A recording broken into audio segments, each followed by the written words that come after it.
রাজ্য জুড়ে পুরোদমে চলছে এসআইআর এর কাজ, কিন্তু সবার মনে একটাই প্রশ্ন: আসন্ন বিধানসভা নির্বাচন কবে থেকে শুরু হবে এবং সেই নির্বাচনের ফলাফল ঠিক কী হতে পারে। ইতিমধ্যে বিভিন্ন সংস্থা নিজের ডেটা প্রকাশ করেছে, তবে এতে কিছু কিছু ইঙ্গিত পাওয়া যাচ্ছে। প্রথমেই বলে রাখি, নির্বাচনটা ঠিক কবে ঘোষণা হতে পারে।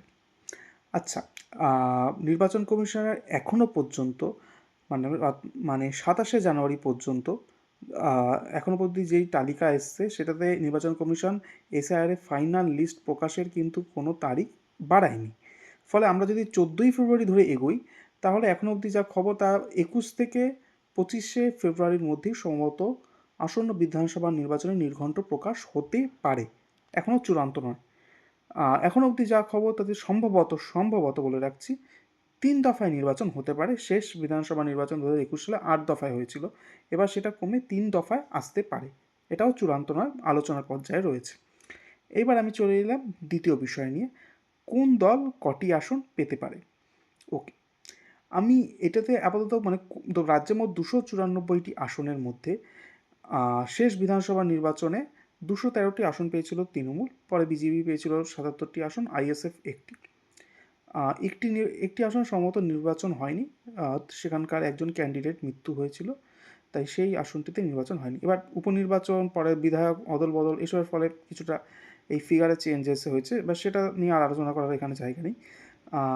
এবার আমি প্রথমে দার্জিলিং থেকে শুরু করছি। দার্জিলিং, কালিম্পং ওই চত্বরটায় বিজেপি একছত্র ভালো ফলাফলই করবে। কালিম্পংও ভালো ফলাফল করবে। শিলিগুড়িতে ওখানে বিজেপির ভালো ফলাফল আছে, ডাবগ্রাম, ফুলবাড়ি, নকশালবাড়ি, এই জায়গা, এই চত্বরে যথেষ্ট ভালো করবে। চোপড়াতে মানে আমি উত্তর দিনাজপুরে চলে এলে, ওখানে আবার বিজেপির সঙ্গে উত্তর দিনাজপুর আর দক্ষিণ দিনাজপুর যদি দুটো জেলাকেই ধরি, তাহলে এখানে কিন্তু একটা বেশ ভালো লড়াই হতে পারে, কারণ এখানে ত্রিমুখী ফ্রন্ট হয়ে যাবে। কংগ্রেস এখানে খুব ভালোভাবে লড়াই দেবে। বিশেষ করে কংগ্রেসের ওখানে একজন নেতা আছে, ভিক্টর, ও সম্ভবত প্রার্থী হতে পারেন। তিনি কিন্তু খুব ভালো লড়াই দেবে, জেতার মতো জায়গায়ও রয়েছেন। তার ফলে কংগ্রেস এখানে বেশ সংখ্যালঘু ভোট টানবে। ফলে এখানে বিজেপি, তৃণমূল, কংগ্রেস তিনটে ফ্রন্ট হয়ে যাবে। এবার হুমায়ুন কবির কতগুলি আসন এখানে প্রার্থী দেবে সেটা কোনো স্পষ্ট নয়, কংগ্রেসের সঙ্গে আদৌ তিনি জোট করবেন কি না এটাও এখনও কিন্তু ক্লিয়ার নয়। ফলে আগামী দিনে এই পিকচারটা আরও ক্লিয়ার হবে। তবে এখানে আপাতত যেই ট্রেন্ড দেখা যাচ্ছে সেখানে ত্রিমুখী লড়াই হবে। তবে এখন অবধি যেটা সেখানে বিজেপি আর তৃণমূল 50-50 লড়াই আছে, কংগ্রেসও একটা দুটো আসনে এগিয়ে রয়েছে। মুর্শিদাবাদে তো হুমায়ুন কবির অলরেডি শিরোনামে চলেই এসেছে। এখানে কিন্তু তৃণমূল শেষবার 20টি মতো আসন পেয়েছিল, তবে এবার কিন্তু 20টি আসন পাওয়ার মতো জায়গায় আপাতত নেই। পেলে খুব অবাক করার মতো বিষয় হবে, বুঝতে হবে। এখানে হুমায়ুন কবির 3 থেকে 4টি আসনে এগিয়ে রয়েছেন আপাতত।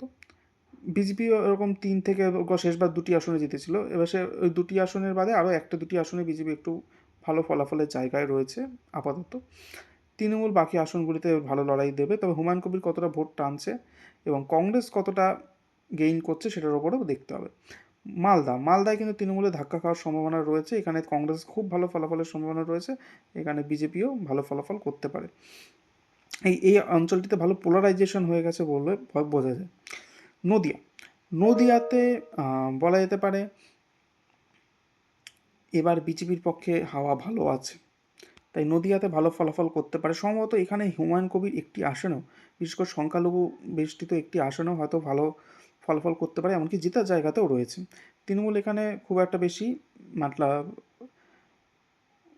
বেশি আসনের লড়াইয়ে আপাতত নেই, তবে শেষবারের মতো 3 থেকে 4 বা তারও বেশি আসনে হয়তো খাতা খুলতে পারে নদিয়াতে তৃণমূল। পূর্ব মেদিনীপুরে বিজেপি একচ্ছত্র দাপট দেখাতে পারে, অন্তত 13টি আসনে এগিয়ে রয়েছে, 2টি আসনে তৃণমূল।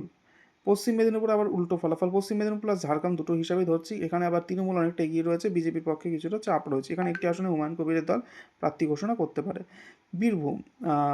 বীরভূমে বিজেপি লড়াইয়ের মতো আপাতত জায়গাতে নেই, এখানে 3 থেকে 4টি আসনে বিজেপি লড়াইয়ের মতো জায়গাতে রয়েছে, শেষবার বোধহয় একটা বা দুটো আসনে জিতেছিল, তাই এখানে তৃণমূলের দাপটই রয়েছে। বিজেপির পক্ষে আর ভালো ফলাফল হতে পারে দক্ষিণবঙ্গের মধ্যে হুগলি জেলায় বিজেপি সত্যি ভালো ফলাফল হতে পারে, বিশেষ করে আরামবাগ থেকে গ্রামীণ হুগলি অঞ্চলে। এখানে সত্যি ভালো ফলাফল হতে পারে। এখানে বামেরা সম্ভবত উত্তরপাড়া আসনে একজন ভালো ক্যান্ডিডেট দিতে পারে, শোনা যাচ্ছে মীনাক্ষী মুখার্জি প্রার্থী হতে পারে। তবে তিনি জেতার মতো জায়গায় আপাতত নেই, তবে তিনি ভালো ভোট হয়তো পেতে পারেন। তৃণমূল এখানে লড়াই দেবে, তবে সম্ভবত বিজেপির পক্ষে হাওয়া এই অঞ্চলে বেশি রয়েছে। এবার আমরা চলে এলাম বর্ধমানের দিকে। পশ্চিম বর্ধমানে বিজেপি তৃণমূল 50-50 লড়াই হবে। পূর্ব বর্ধমানে আবার তৃণমূল অনেকটা এগিয়ে রয়েছে, এ কথা বলাই যায়। আবার আরও দিকে চলে এলাম আমরা হাওড়াতে তৃণমূল এগিয়ে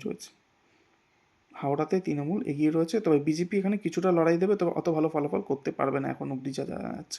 উত্তর 24 পরগনা পশ্চিমবঙ্গের ক্ষেত্রে ল্যান্ডমাইন বলা যায়, কারণ ন্যাশনাল ফিগারে যেটা দেখা যায় সেটা হচ্ছে উত্তর প্রদেশে যেই দল ক্ষমতায় আসে সেই দলই নাকি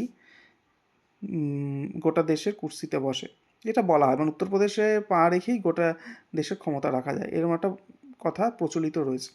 তেমনি পশ্চিমবঙ্গের ক্ষেত্রেও উত্তর 24 পরগনা যে দল দখল করতে পারে, মানে বেশিরভাগ আসন পেতে পারে, সেই দলই নাকি পশ্চিমবঙ্গে ক্ষমতা আসতে পারে।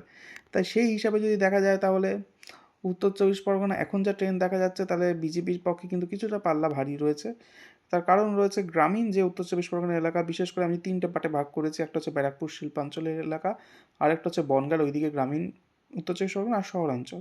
গ্রামীণ মানে বনগাঁর ওই চত্বরে কিন্তু বিজেপি মতুয়া ভোট ব্যাংকে বিজেপির খুব একটা প্রভাব মানে পড়বে না, ওটা আবার বিজেপিকেই সম্ভবত ভোট দেবে। তাই এক্ষেত্রে মনে হচ্ছে ওই চত্বরটা বিজেপির পক্ষে পাল্লা ভারী রয়েছে। এবার চলে গেলাম শিল্পাঞ্চলের দিকে, এখানে 50-50 লড়াই হবে। আর এবার চলে গেলাম শহর অঞ্চল, বিশেষ করে উত্তর দমদম, দক্ষিণ দমদম, বারাসাত, বিধাননগর, সল্টলেক, বরানগর, এই অঞ্চলগুলোতে কিন্তু মানে বিশেষ করে বারাসাতে ভালো লড়াই হবে। মধ্যমগ্রামে 50-50 জায়গা রয়েছে, উত্তর দমদমে খুব ভালো জায়গা রয়েছে, বিধাননগর, সল্টলেকেও ভালো লড়াই হবে, পানিহাটিতেও লড়াইয়ের মতো জায়গায় রয়েছে। এই অঞ্চলে বামেদের একটা ভালো ভোট আছে, ফলে বামেরা কতটা ভোট কাটছে সেটার উপর কিন্তু নির্ভর করছে। তাই উত্তর 24 পরগনার লড়াইটা কিন্তু এবার অনেকটা দেখার মতো হতে চলেছে। দক্ষিণ 24 পরগনাতে তৃণমূল আগেবার একচ্ছত্ব লাভ করেছিল, তবে এবার কিন্তু সেই জায়গায় তারা নেই। বিশেষ করে গ্রামীণ দক্ষিণ 24 পরগনা অঞ্চলে সেখানে কিন্তু বিজেপি একটা বা দুটো অঞ্চলে খাতা খুলতে পারে।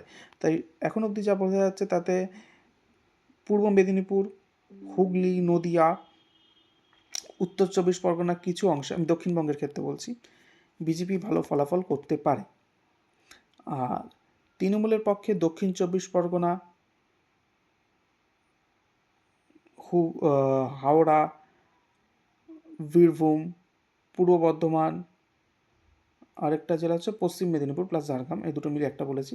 এই অঞ্চলগুলো তৃণমূলের ভালো ফলাফল রেজাল্ট করার সম্ভাবনা আপাতত রয়েছে। কিছু জেলায় আমি বাদ চলে গেছিলাম, আবার উত্তরবঙ্গের দিকে ফিরে যাই। কোচবিহার এবং জলপাইগুড়ি, আলিপুরদুয়ার, এই 3টে অঞ্চলকে যদি আমি দেখি তাহলে আলিপুরদুয়ারে লাস্টবার বিজেপি সবকটি আসনে পেয়েছিল, লোকসভাতে সবকটি আসন পেয়েছিল, পরে একটি উপনির্বাচনে বিজেপি আসন হারিয়েছিল। আলিপুরদুয়ারে এবার সম্ভবত 4-1 হতে চলেছে, বিজেপি 4টি আসনে পেতে পারে, তৃণমূল 1টি। কোচবিহারে তৃণমূল 2টি থেকে 3টি আসনে এগিয়ে আছে, বাকি হলো বিজেপির। জলপাইগুড়িতেও বিজেপি ভালো পজিশনে রয়েছে। বাঁকুড়া আসনটি বাদ চলে গেছে, বাঁকুড়া পুরুলিয়া। বাঁকুড়া আসনে বিজেপি ভালো লড়াই দেবে, পুরুলিয়াতেও ভালো লড়াই দেবে, তবে এখানে তৃণমূলের খাতা খোলার সম্ভাবনা রয়েছে। তাই এখনও অবধি কিন্তু এটা মানে আপাতত অনুমানের ভিত্তিতে বলা হচ্ছে। নির্বাচন কমিশন যেদিন এসআইআরের তালিকা প্রকাশ করবে, তারপর কিন্তু অনেক রাজনৈতিক অঙ্ক বদলেও যেতে পারে, ফলে আমাদের আরও কিছুদিন অপেক্ষা করতে হবে। আপাতত এটাই ট্রেন্ড বলা যেতে পারে। ধন্যবাদ। আপনারা সবাই ভালো থাকবে।